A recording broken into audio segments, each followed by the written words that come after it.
Bywają samochody, które budzą ogromne emocje jeszcze zanim wejdą na rynek i mamy w związku z tym względem nich duże oczekiwania, po czym wsiadamy w nie i niestety następuje spore rozczarowanie. Dobrym przykładem takiego samochodu było najnowsze BMW serii 5. Ale bywa też odwrotnie, że spotykamy auta, którymi kompletnie się nie fascynujemy, nie jaramy, nie budzą w nas żadnych emocji, ale okazuje się po chwili, że to całkiem udane wozy. I tak jest z bohaterem dzisiejszego odcinka. Panie i panowie, dzisiaj Lexus UX300H, który ma już swoje lata, natomiast w tym czasie przeszedł tyle liftingów, że można nazwać go nowym UX-em 300H.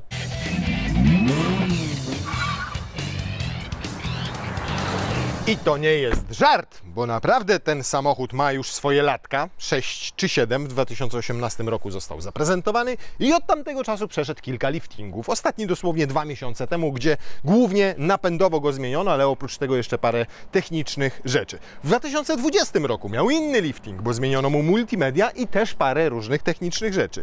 I w 2020 roku, czyli 2 lata od rozpoczęcia produkcji, też trochę w nim pogrzebano. Natomiast tych liftingów rzeczywiście Lexus nie komunikuje tak głośno i wyraźnie, raczej poprawia sukcesywnie w tych samochodach coś, a potem się okazuje, że mamy nowego Lexusa UX 2024 roku, w którym największą, najistotniejszą, najpoważniejszą zmianą jest to, czyli napęd. To już nie jest Lexus 250H, tylko to już jest Lexus 300H, który nadal ma maskę na patyku.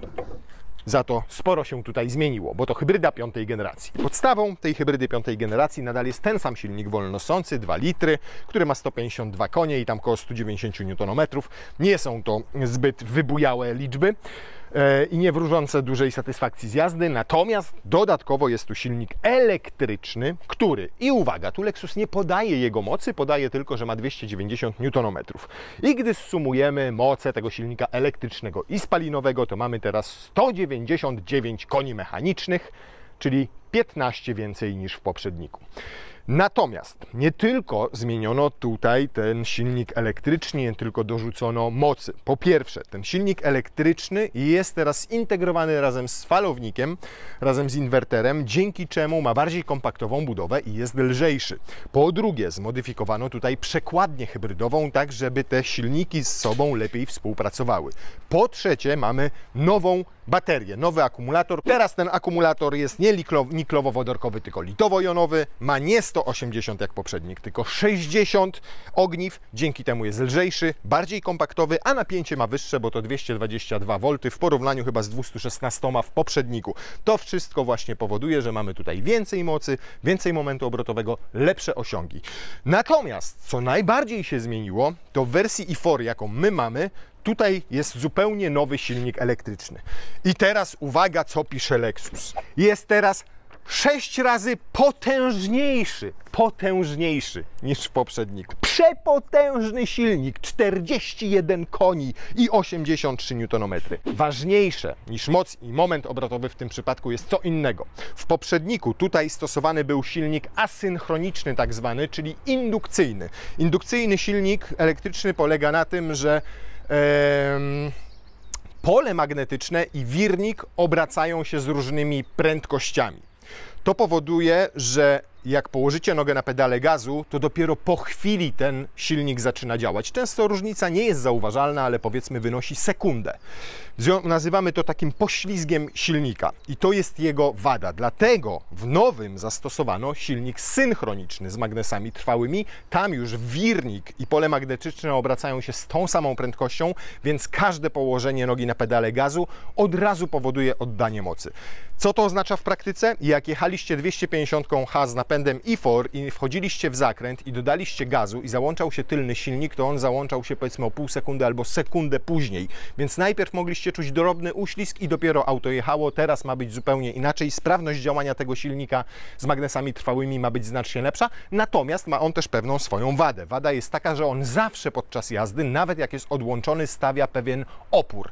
A jak stawia pewien opór, jak nie jest odłączony, no to wiadomo, że na przykład jak zdejmiecie nogę z gazu, to jak będziecie się toczyli, to podczas tego toczenia będziecie bardziej wyhamowywali, ale to może dobrze, bo rekuperacja będzie więcej energii odzyskiwała. No dobrze, to by było na tyle, jeżeli chodzi o zmiany w napędzie. Co jeszcze się zmieniło? Przekonstruowano nieco zawieszenie, tak żeby lepiej się samochód prowadził w zakrętach. Pojawił się system Vehicle Posture Control, który rzekomo sprawia, że auto jest stabilniejsze podczas hamowania i podczas przyspieszania, ale nie ukrywajmy, to jest po prostu chwyt marketingowy, tak w Lexusie, jak i w innych samochodach. Nadal jak hamujecie, to przecież większość tej masy jest na przodzie, nadal jak przyspieszacie, większość jest na tyle, więc jeżeli różnice jakieś są, to tylko może w laboratoriach można je zauważyć, natomiast na zwykłej drodze zauważyć ich nie można.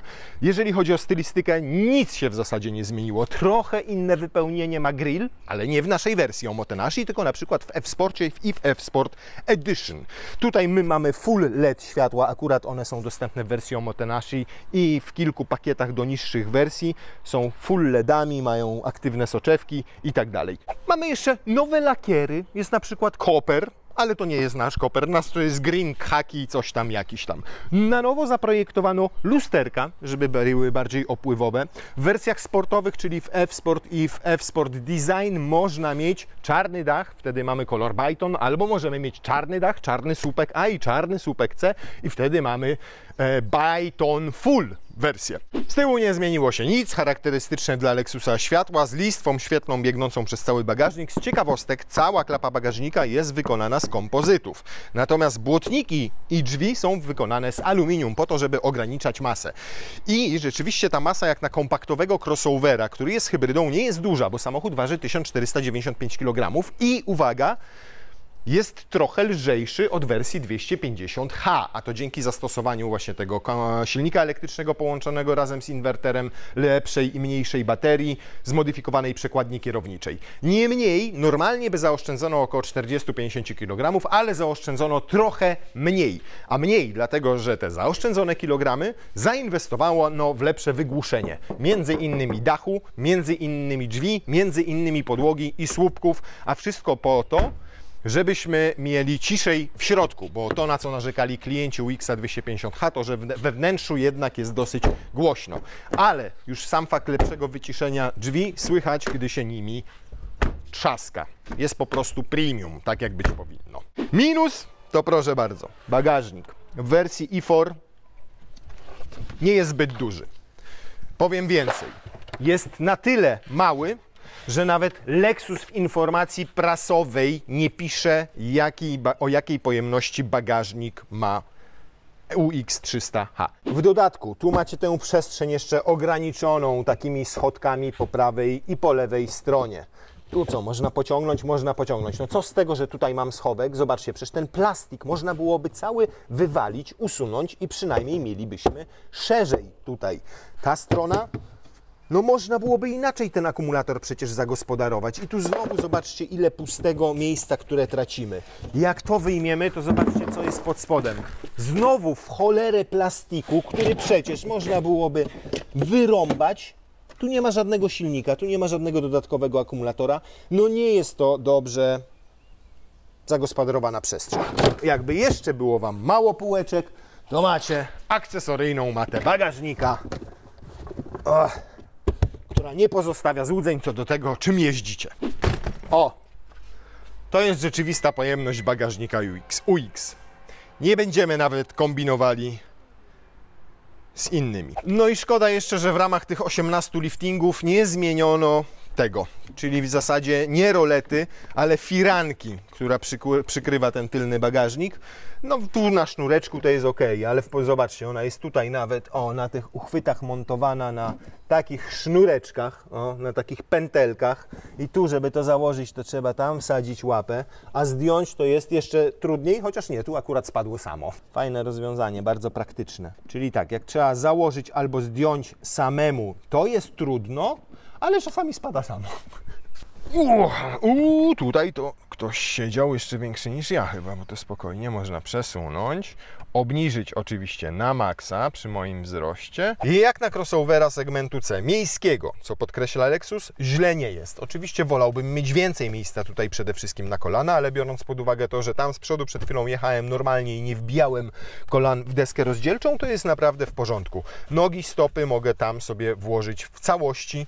Tutaj mam miejsce na te kolana, nad głową tyłową mam zaskakująco dużo miejsca, nie walę w sufit, pewnie inaczej by było, gdybyśmy mieli tutaj szklany dach. No jak się totalnie wyprostuję i tam łopatki odchylę do tyłu, to rzeczywiście dotykam głową tego dachu, ale tak na krótki dystans jest w porządku. Niższe osoby będą miały trochę lepiej, gorzej będą miały te siedzące za kierowcą, który będzie mojej postury i wygodnie się ustawi, bo wtedy tego miejsca tutaj jest mniej. Ale tak jak mówię, jak tam z przodu siedzą osoby, które będą miały po 1,70 m, 1,80 m, to tutaj tego miejsca dla na przykład dwójki dzieci będzie wystarczająco nawet dla 2 nastolatków. 2 gniazda, USB-C już tutaj na tyle, natomiast widać, że wsadzali to nie Japończycy, a po prostu kupili w Chinach. Nie rozumiem, dlaczego to nie może być ładnie wkomponowane, bez takich klapeczek, no ale jest, to jest ważne. Są też nawiewy z tyłu, chociaż nie ma 3. ani 4. klimatyzacji, to dobrze, że coś tutaj wieje. Bardzo ładnie dostępne mocowania ISOFIX, tylko szkoda, że to będzie latało, jak je sobie odkryjecie. Jest podłokietnik, 2 otwarte uchwyty na kubek. Wolimy oczywiście, jak są wysuwane, co wielokrotnie już mówiłem. Bardzo przyjemna skóra. Skóra występuje naturalna w najwyższych wersjach, naturalna łączona z syntetyczną, tak to dokładnie określa Lexus. I kolor jest ładny. Nazywa się Hazel. Tak jak to od Davida Hasselhoff, bo miał karnację skóry o podobnym odcieniu. Skóreczka przyjemna w dotyku, mięciutka, ładnie pachnąca. Z tyłu drzwi, no to już w tym segmencie jest standard. Mamy sporo plastiku. Tu plastik, tu plastik, tu plastik, tu plastik, tu plastik, ale na przykład to jest mięciutkie i to jest też mięciutkie. Boczek przednich drzwi jest znacznie lepiej wykonany niż z tych z tyłu, ponieważ tutaj mamy miękki materiał, trochę takie coś pomiędzy skórą a gumą, ale jest to przyjemne w dotyku, ma fajną strukturę jak skóry. Zobaczcie, skórzany jest podłokietnik i nowy jest panel sterowania szybami i regulacją lusterek, dokładnie taki jak w NX-ie i w RX-ie i bardzo z przyjemnym oporem, fajnie działają wszystkie te przyciski. Klamka w przeciwieństwie tutaj w RX-ie czy NX-ie jest manualna, to znaczy mechaniczna. Nie wprowadzono tutaj tego udogodnienia w postaci elektrycznej klameczki. Natomiast tutaj na dole jest dopiero plastik, bardzo płytki ten schoweczek tutaj w tym miejscu, chociaż butelka półlitrowa wody tutaj wejdzie, to na same graty jest dosyć niewiele miejsca. To, co zmieniło się we wnętrzu, to nowy jest lewarek zmiany biegów, taki jak w NX-ie czy w RX-ie. Teraz to jest Shift by Wire, a nie ma wajchy, którą przerzuca się przełożenia. Nowa jest troszkę zmieniona konsola środkowa tutaj, ma inne wykończenie, nawet inne są, zobaczcie, przyciski do włączania wentylacji foteli czy ogrzewania foteli i naprawdę jest to fajne, przejrzyste, czytelne, bardzo ergonomiczne, znajduje się pod ręką, można sobie włączyć auto i jak włączycie sobie auto, to automatycznie dobiera wentylację, ogrzewanie do tego, jaka jest temperatura w środku i na zewnątrz. Panel klimatyzacji pozostał standardowy i z tego bardzo się cieszymy, bo bardzo łatwo się go wtedy obsługuje. Raz, dwa, trzy, cztery i wszystko jest ustawione. To pojawiło się w 2022 roku podczas liftingu, czyli mamy tutaj nowy interfejs, ten, który jest też znany z NX-a i z LX-a, już na temat jego wielokrotnie się wypowiadałem. Działa szybko, sprawnie, jest nieporównywalnie lepszy niż te stare systemy Lexusowe. Wreszcie Lexus nadgonił, jeżeli chodzi właśnie o te interfejsy, konkurencję, a nawet powiedziałbym, że w pewnych względach ją przeskoczył, bo to jest tutaj prostsze i bardziej intuicyjne w obsłudze, choć nie robi takiego wrażenia jak na przykład w BMW czy w Mercedesie. To postawiono przede wszystkim na czytelność i jakość obsługi i to mnie się tutaj podoba. W naszym wypadku mamy Marka Lewinsona, czyli 13 głośników, w tym subwoofer, w tym wzmacniacz, klasa sama w sobie. 2 gniazda USB-C tutaj, a tutaj ładowareczka do telefonu. Nowe są za to zegary, ponieważ to wprowadzono w 2022 roku, a teraz przy okazji zmian w napędzie, czyli zamiany 250H na 300H, mamy też cyfrowe zegary 12-calowe tutaj w tym miejscu i to są takie zegary, jakie znacie choćby z Lexusa LBX, którego już testowaliśmy, czyli mniejszego brata UX-a tutaj jak sobie klikniecie, ale też są na przykład w Toyocie Corolli Cross. I to, co można sobie z nimi robić, no to przede wszystkim można je sobie personalizować, to jest po pierwsze to, co chcecie mieć wyświetlane tu, to, co chcecie mieć wyświetlane tu, co chcecie mieć wyświetlane centralnie, a oprócz tego, jak zmieniacie tryby jazdy, to też zmienia się tutaj nam to, co się wyświetla. Same multimedia mają OTA, czyli Over the Air aktualizację i to nie tylko samego interfejsu, ale też na przykład systemów bezpieczeństwa, mapy mogą być online, pokazujące ruch drogowy, ale też można je sobie wrzucić offline, jak tracicie zasięg, to pokazuje Wam mapę offline'ową. Hej Lexus! Co chcesz zrobić? Włącz wentylację fotela kierowcy maksymalnie. Ustawianie wentylatora fotela kierowcy na high. O, proszę, włączył high. Hej Lexus! Czy mogę Ci jakoś pomóc? Znajdź pizzerię w okolicy. Znalazłam więcej niż jeden pasujący punkt POI. Do którego z nich chcesz się udać? Jak widać, działa to nieźle. Pani się uczy i pani rozpoznaje, czy mówi do niej pasażer, czy mówi do niej kierowca. Hej Lexus! Hej Lexus! Nic nie rozpoznaje. A może trzeba obciążyć ten fotel. Hej Lexus! Co chciałbyś zrobić? Włącz ogrzewanie fotela. Ustawianie poziomu podgrzewania fotela pasażera na high. Cała reszta bardzo przyjemne, fajne materiały. No, nie tylko to jest tutaj miękkie i ma fajną fakturę, ładne przeszycie, ale też to jest miękkie. Tutaj jest to miękkie, dopiero twarde jest tutaj. Ale tu znowu jest miękkie, a tu jest twarde. Fajnie, że to nie jest takim typowym piano, tylko słyszycie? O, nawet lekko piszczy, a jak tak robię? To też piszczy, bo tutaj są takie ryfle, to przypomina mi trochę płytę winylową, ta struktura i jest fajna w dotyku. Mniej fajne jest to, bo to już jest po prostu po łacie plastiku błyszczącego, ale na pewno będzie się mniej rysowało niż gdybyśmy mieli tutaj piano. Teraz, zanim ruszymy, to jeszcze se zapachu trochę tutaj wnieśmy. Powiew świeżości. O, taki zapach. To tak się robi, to tak się robi.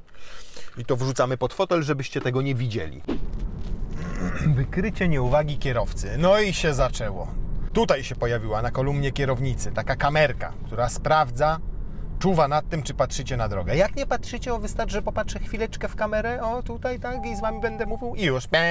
Wykrycie nieuwagi kierowcy. Nawalą najpierw tych ekranów wszystkich, żeby człowiek się w nie gapił, je obsługiwał, a następnie dają brzęczyk, żebyście patrzyli na drogę, a nie w ekran. Generalnie fotel jest bardzo wygodny. Inne są fotele w tych wersjach Omotenashi, w tych takich zwykłych, nastawionych na komfort, a w tych bardziej sportowych, czyli F-Sport Design i F-Sport, ten fotel jest troszkę inny. Tutaj bardziej zabudowany, lepsze ma trzymanie boczne, trochę inaczej zagłówek. I same fotele te są bardzo wygodne i bardzo przyjemne. Włączę sobie jeszcze o wentylację, bo jest w Omotenashi standardowa, natomiast na przykład kierownica ma zdecydowanie za mały zakres regulacji. To jest maks, na jaki mogę ją podnieść. Przy moim wzroście przydałoby się jeszcze kilka centymetrów, przynajmniej 2 dodatkowe, bo jak kolanka ze sobą chcę złączyć, to zawadzam o kolumnę kierownicy. Oczywiście mogę sobie dalej to odsunąć, już nie zawadzam, ale wtedy musi być bardziej pionowo oparcie, żebym trzymał dobrze rękę na kierownicy, bo bliżej ani dalej niestety jej nie wysunę. Znaczy dalej ją odsunę, przepraszam bardzo, dalej ją odsunę, ale jeżeli chodzi o blisko, to już jest wszystko. Zawieszeniowo jest bardzo dobrze. Już nawet na tej drodze czuć, że lepiej wyciszono samochód od podwozia, czyli tam pojawiło się więcej materiałów wygłuszeniowych i świetnie sobie radzi z takimi drogami. Naprawdę doskonale. Wybiera mięciutko te nierówności, ale to nie jest taka miękkość, która powodowałaby, że stracicie takie poczucie kontrolowania i panowania nad samochodem. Naprawdę w niektórych samochodach nie trzeba stosować pneumatyki, żeby to dobrze wybierało. Świetny jest zawieszeniowo. Naprawdę fajne połączenie takiego komfortu na kiepskiej jakości drogach z bardzo kontrolowalnym prowadzeniem w takich warunkach. Oczywiście to jest też kwestia tego, że nie mamy tutaj 20-calowej czy 21-calowej felgi, tylko ta felga ma 18-19 cali, to jest raz, więc ma kawał gumy na sobie.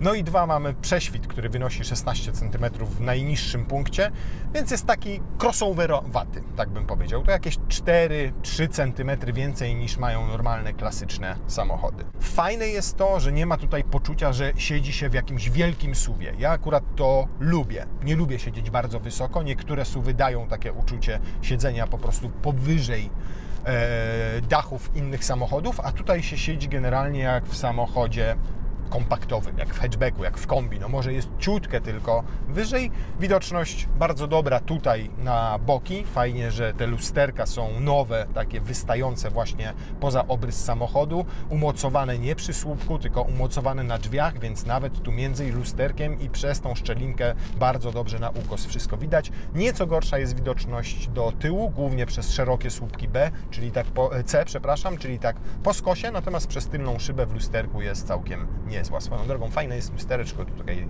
takie cieniutkie i taką wąską ramkę ma. Nie jest całkowicie bezramkowe, ale też nie jest takie masywne. Natomiast już w momencie, kiedy wsiadacie, już w momencie, kiedy ruszacie, już kiedy jedziecie z małymi prędkościami, to czuć wyraźną różnicę pomiędzy 250h a 300h. I nie chodzi wcale o moc, nie chodzi o osiągi, tylko chodzi o to, jak ten układ hybrydowy działa. Tam, żeby wykrzesać trochę dynamiki z 250h, trzeba było głębiej wbić pedał gazu. Tutaj zmiany w tej przekładni hybrydowej, zmiany w baterii, większa moc silnika elektrycznego, inny elektryczny silnik na tylnej osi sprawiły, że on jest dużo żwawszy już w trybie eko, w którym teraz jedziemy, i kiedy delikatnie tylko kładziecie nogę na pedale gazu. Wyraźnie został odciążony silnik spalinowy, a większą rolę odgrywają teraz te silniki elektryczne, które mają więcej newtonometrów, większą elastyczność w związku z tym i czujecie, że ten samochód, ta elektryka tutaj ciągnie. Jednocześnie ten silnik spalinowy jest mniej obciążony, mniej hałasuje i to naprawdę wyraźnie czuć. Ruszamy, już dynamicznie ruszył dosyć i dopiero przy 20 na godzinę gdzieś włączył się silnik spalinowy i cichutko, zobaczcie, cichutko pracuje. Ile on ma? Ze 2-2,5 tysiąca obrotów? O, w tym momencie, bo nawet mamy wskaźnik 2000 obrotów, a już mam 60 parę na godzinę. Więc zmieniło się to diametralnie. To jest największa zauważalna różnica, kiedy wsiadacie do 300h, a jeździliście kiedyś 250h. Po prostu zmieniła się dynamika tego. Więcej tutaj mają do powiedzenia motory elektryczne, jakby mniej do powiedzenia, przynajmniej jeżeli chodzi o napędzanie samochodu, ma ten silnik spalinowy. Oczywiście, jak wejdziecie sobie w tryb sport, i wciśniecie pedał gazu w podłogę,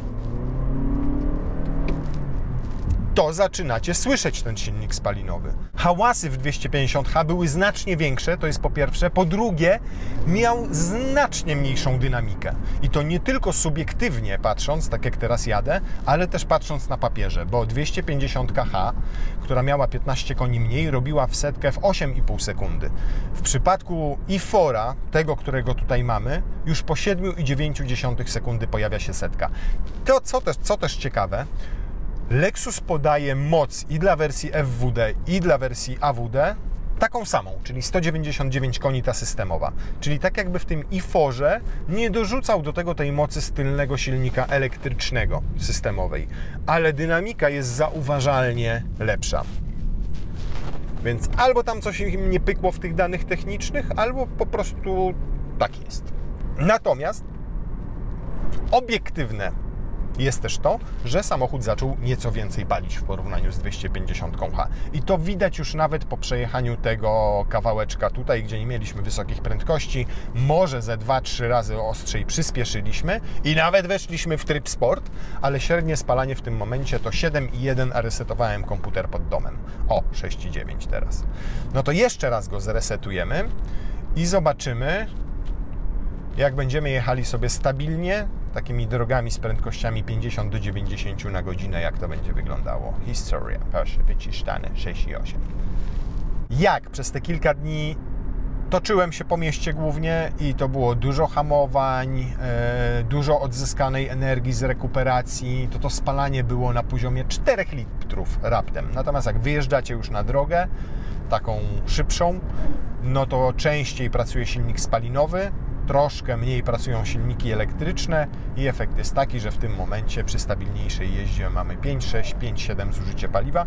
Niemniej ono teraz będzie spadało, bo na przykład teraz nawet przy 90 na godzinę, przy 85 jechaliśmy tylko na elektryce. A teraz tylko położyłem nogę na pedale gazu i już włączył sobie też silnik spalinowy.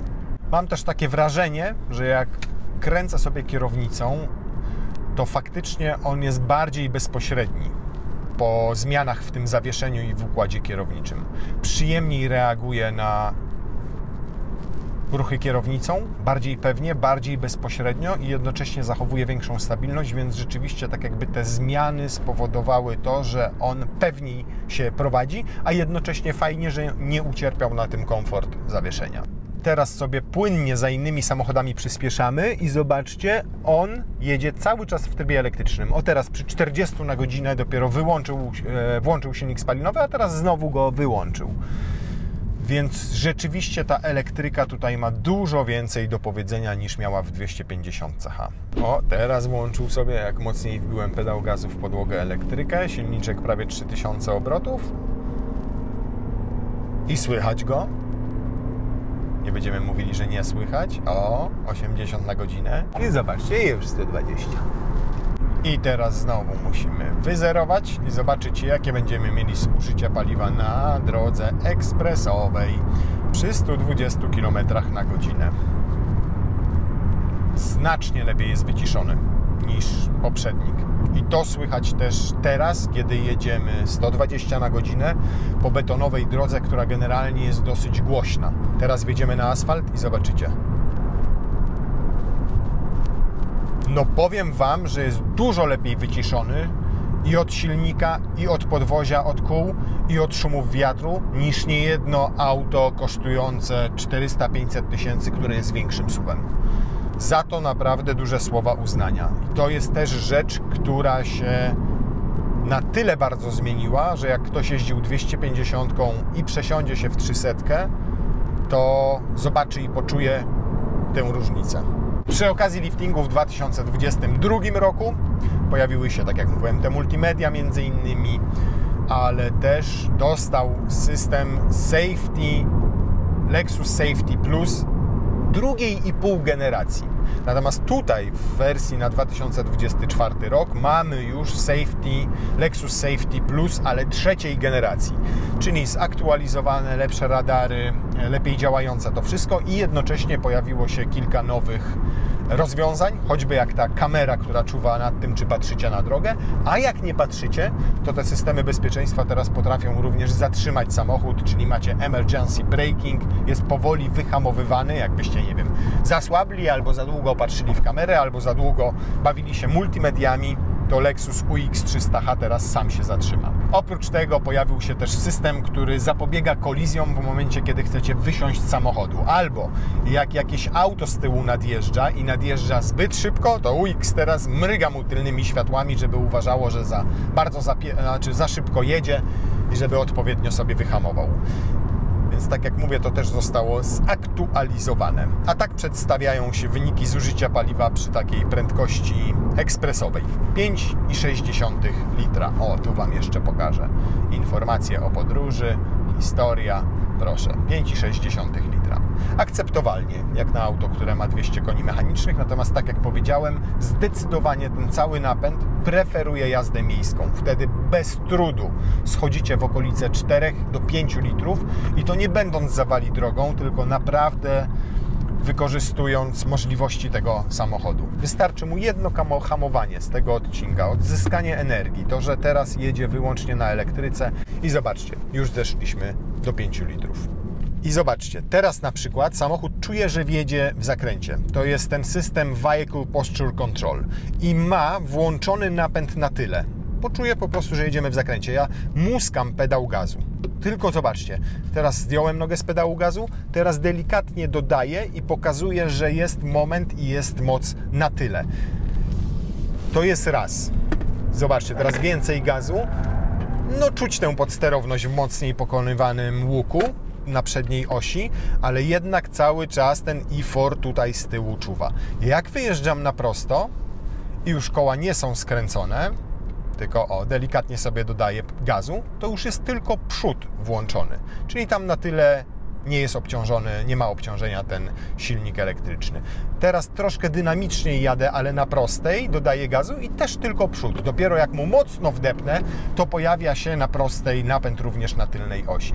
I to jest ten Vehicle Posture Control, który ma dbać o to, żeby było mniejsze nurkowanie przy hamowaniu, lepsze, mniejsze takie odchylanie się do tyłu przy przyspieszaniu, ale też w zakrętach, żeby samochód zachowywał się stabilniej. I czuć, że on jest stabilniejszy w zakrętach, czuć, że lepiej się prowadzi niż 250h. To jest efekt nie tylko tego Vehicle Posture Control, ale to jest też efekt przekonstruowania zawieszenia, a także tego, że podwozie jest sztywniejsze, bo zastosowano na przykład nowe mocowania całego przedniego pasa razem z chłodnicą i ma nowe podpory ta chłodnica, a także w okolicach tylnej klapy bagażnika powzmacniano niektóre elementy, żeby on lepiej reagował na siły skrętne działające na samochód. No dobrze, to teraz wchodzimy w tryb Sport. Wersja z napędem tylko naprzód robi setkę w 8,1 sekundy w porównaniu z 8,5 sekundy w poprzedniku, czyli w 250h, a tutaj powinniśmy mieć 7,9. Ładnie się tak zebrał.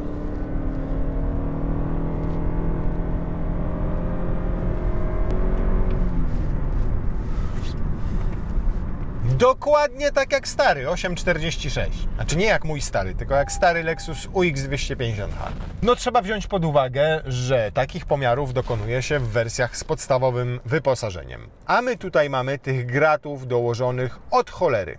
Myślę, że ze 100 kg tutaj jest łącznie, przy czym ze 40-50 waży sam Mark Levinson. Do tego dochodzi silny na tylnej kanapie i do tego dochodzi prawie pełen zbiornik paliwa. Więc tylko jeszcze resetujemy Dragiego i sprawdzamy w drugą stronę. Ale ten taki momencik pierwszy odepchnięcia się taki jest brutalny. Nawet głowa odskakuje do tyłu. I mamy to. W drugą mańkę 8,7 sekundy. Tak jak mówię, takie subiektywne odczucia, jak wsiadacie i zaczynacie przyspieszać i jechać, są bardzo dobre z tej dynamiki. Nie ma się do czego przyczepić. Jest dużo lepiej niż 250h. O ile z zewnątrz ten samochód praktycznie w ogóle się nie zmienił od 2018 roku. Jaki był, taki pozostał. Tak pod względem technicznych i jakości jazdy naprawdę dużo się tutaj zmieniło i to jest wyraźnie czuć. 300h i 250h, jeżeli chodzi o zawieszenie, płynność działania układu hybrydowego, wyciszenie wnętrza, to jak skręca i jak wybiera nierówności, czuć zdecydowanie postęp. To powiedziałbym, że to są dwa różne samochody. Na początku myślałem, że to jest czysty marketing i bełkot, to co piszą o tym Vehicle Posture Control, o tych zmianach w zawieszeniu, sztywności nadwozia, o tym napędzie piątej generacji, ale to wszystko w tym samochodzie naprawdę uległo zmianie i naprawdę jest to odczuwalne i subiektywnie, i obiektywnie. Dla kogo to jest auto? Na pewno nie dla tych, którzy chcieliby się do takiego SUV-a zapakować i pojechać na dwutygodniowe wakacje do Chorwacji z dziećmi. Nie, to jest taki typowy przedstawiciel crossoverów do miasta. Jak nie wozicie pralki, nie wozicie wielkich bagaży, jak nie jedziecie we czworo na daleką wyprawę, to ten samochód sprawdzi się idealnie. 4,5 metra długości, kompaktowe rozmiary, wystarczająco miejsca w środku, nawet na tylnej kanapie dla dzieciaków i będziecie zadowoleni. Tak jak mówię, nie traktujcie tego samochodu, kupując go jako auta rodzinnego na dalekie wojaże. Podoba mi się też w nim jakość wykonania, bo to wszystko jest porządnie zmontowane, to jest miękkie, przyjemne w dotyku, a to nie jest oczywistość nawet w segmencie premium w C-crossoverach. Często potrafią być zrobione z tandetnych plastików, a tutaj to wszystko jest przyjemne, miękkie, fajne, miłe. Sprawia wrażenie rzeczywiście premium, a nie auta zrobionego po kosztach. Może poza boczkami w tylnych drzwiach, które są plastikowe. Ubolewam nad tym, że tego bagażnika nie ma więcej, a raczej, że go nie zagospodarowano trochę inaczej, wypierdzielając stamtąd te wszystkie plastiki i robiąc trochę więcej miejsca, albo przynajmniej porządny schowek pod podłogą na dodatkową walizkę kabinową. Niuanse mogą drażnić, jak choćby ta roleta tego bagażnika, w zasadzie ta firanka, ten kawałek shitowego materiału, który go przykrywa. Natomiast jeżeli chodzi o jazdę, o to jak ten samochód skręca, jak poprawiono w nim wyciszenie, jak działają multimedia, ten ekran na przykład duży celowo w porównaniu z wersją sprzed 2022 roku przybliżono do kierowcy, żeby łatwo go było dotykowo obsługiwać, tak jak ja dostaję nawet w jego drugi koniec. Więc intuicyjność obsługi, ergonomia, to, że są klasyczne przyciski, to, że tak ładnie to wszystko wygląda, to jest dużym plusem tego auta. Można się czepiać, tak jak powiedziałem, niuansów i szczegółów, niektórym może to przeszkadzać, czyli ten dźwięk tego silnika. Dla niektórych będzie bagażnik dla mały, ale wtedy idą po coś większego.